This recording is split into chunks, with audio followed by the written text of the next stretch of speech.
Welcome to care education. বায়ুমণ্ডল দশম শ্রেণী। বিষয় বায়ুমণ্ডলের ধারণা, উপাদান ও স্তরবিন্যাস। বায়ুমণ্ডল কাকে বলে? পৃষ্ঠ থেকে ওপরের দিকে 10,000 কিলোমিটার পর্যন্ত বিস্তৃত অংশে গ্যাস, সূক্ষ্ম ধূলিকণা ও জলীয় বাষ্পের যে অদৃশ্য গ্যাসীয় আবরণ পৃথিবীকে বেষ্টন করে আছে এবং পৃথিবীর সঙ্গে আবর্তিত হয়ে চলেছে তাকে বায়ুমণ্ডল বা অ্যাটমসফিয়ার বলে।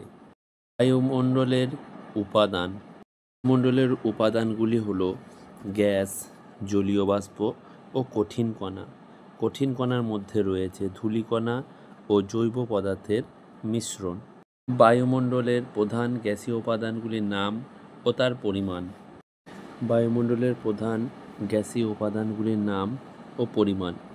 Nitrogen 78.084%, oxygen 20.946%, argon 0.934%, carbon dioxide 0.033% এবং নিষ্ক্রিয় গ্যাসসমূহ 0.003%।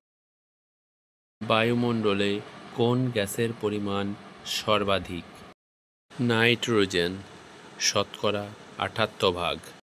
এরোসোল কি?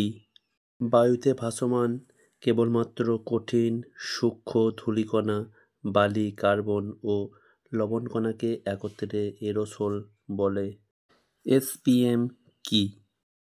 এসপিএম এর পুরো কথাটি হল সাসপেন্ডেড পার্টিকুলেট ম্যাটারস। বায়ুতে ভাসমান কঠিন ও তরল সূক্ষ্ম বস্তুকণা যথা ধূলি, বালি, জলকণাকে এসপিএম বলে। রাসায়নিক গঠন বা উপাদানের ভিত্তিতে বায়ুমণ্ডলের স্তরবিন্যাস। রাসায়নিক গঠন বা উপাদানের ভিত্তিতে বায়ুমণ্ডলকে দুটি স্তরে ভাগ করা হয়। একটি হচ্ছে সমমণ্ডল বা হোমোস্ফিয়ার, অপরটি হলো বিষমমণ্ডল বা হেটেরোস্ফিয়ার। বিষমমণ্ডল বা হেটেরোস্ফিয়ার 4টি উপস্তরে বিভক্ত: আণবিক নাইট্রোজেন স্তর, পারমাণবিক অক্সিজেন স্তর, হিলিয়াম স্তর এবং হাইড্রোজেন স্তর। এর মধ্যে সবচেয়ে নিচের স্তর আণবিক নাইট্রোজেন স্তর এবং সবচেয়ে উপরের স্তর হচ্ছে হাইড্রোজেন স্তর। সমমণ্ডল কাকে বলে? ভূপৃষ্ঠ থেকে 88 কিলোমিটার পর্যন্ত উচ্চতায় যে স্তরে বায়ুমণ্ডলের উপাদানগুলির অনুপাত একই রকম থাকে, অর্থাৎ রাসায়নিক গঠনের কোনো পরিবর্তন হয় না, তাকে সমমণ্ডল বলে। অর্থাৎ হোমো মানে হচ্ছে সম আর স্ফিয়ার মানে মণ্ডল, এখান থেকেই সমমণ্ডল কথাটা ব্যবহার করা হয়েছে। বিষমমণ্ডল কাকে বলে? সমমণ্ডলের ওপর 88 থেকে 10,000 কিলোমিটার পর্যন্ত বিস্তৃত যে স্তরে বায়ুমণ্ডলের উপাদানগুলি একরকম থাকে না, এক একটি স্তরে এক একটি গ্যাসের প্রাধান্য থাকে, তাকে বিষমমণ্ডল বা হেটেরোস্ফিয়ার বলে। হেট্রো মানে বিষম, স্ফিয়ার মানে মণ্ডল, এখান থেকেই বিষমমণ্ডল কথাটি এসেছে। টার্বোপোজ কি? সমমণ্ডল ও বিষমমণ্ডলের সীমারেখাকে টার্বোপোজ বলে। সমমণ্ডল ও বিষমমণ্ডল অন্য কি নামে পরিচিত? সমমণ্ডলকে বলা হয় হোমোস্ফিয়ার আর বিষমমণ্ডলকে বলা হয় হেটেরোস্ফিয়ার। বিষমমণ্ডলের সর্বনিম্ন ও সর্বোচ্চ স্তরের নাম কি?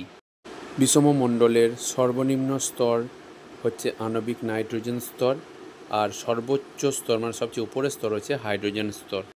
উষ্ণতার তারতম্যের ভিত্তিতে বায়ুমণ্ডলের স্তর বিন্যাস।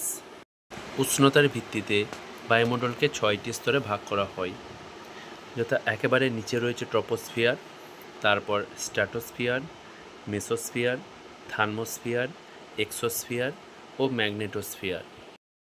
স্বাভাবিক উষ্ণতা হ্রাস হার বা নর্মাল ল্যাপস রেট কি? বায়ুমণ্ডলের ট্রপোস্ফিয়ার স্তরে প্রতি 1000 মিটার বা 1 কিমি উচ্চতা বৃদ্ধিতে বায়ুর উষ্ণতা 6.4 ডিগ্রি সেন্টিগ্রেড হারে হ্রাস পায়। একেই স্বাভাবিক উষ্ণতা হ্রাস হার বা নর্মাল ল্যাপস রেট বলে। মৌতিক মেঘ বা মাদার অফ পার্ল ক্লাউড বায়ুমণ্ডলের কোন স্তরে সৃষ্টি হয়? স্ট্র্যাটোস্ফিয়ার স্তরে। বায়ুমণ্ডলের কোন স্তরে ওজোন গ্যাসের স্তর দেখা যায়? স্ট্র্যাটোস্ফিয়ার স্তরে 15 থেকে 30 কিমি উচ্চতায় এর ঘনত্ব সবচেয়ে বেশি। বায়ুমণ্ডলে কোন স্তরে নৈশদ্যুতি মেঘ সৃষ্টি হয়?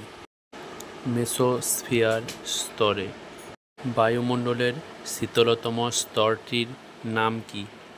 বায়ুমণ্ডলের শীতলতম স্তর হল মেসোস্ফিয়ার স্তর। বায়ুমণ্ডলের কোন স্তরে বেতার তরঙ্গ প্রতিফলিত হয়ে পৃথিবীতে ফিরে আসে?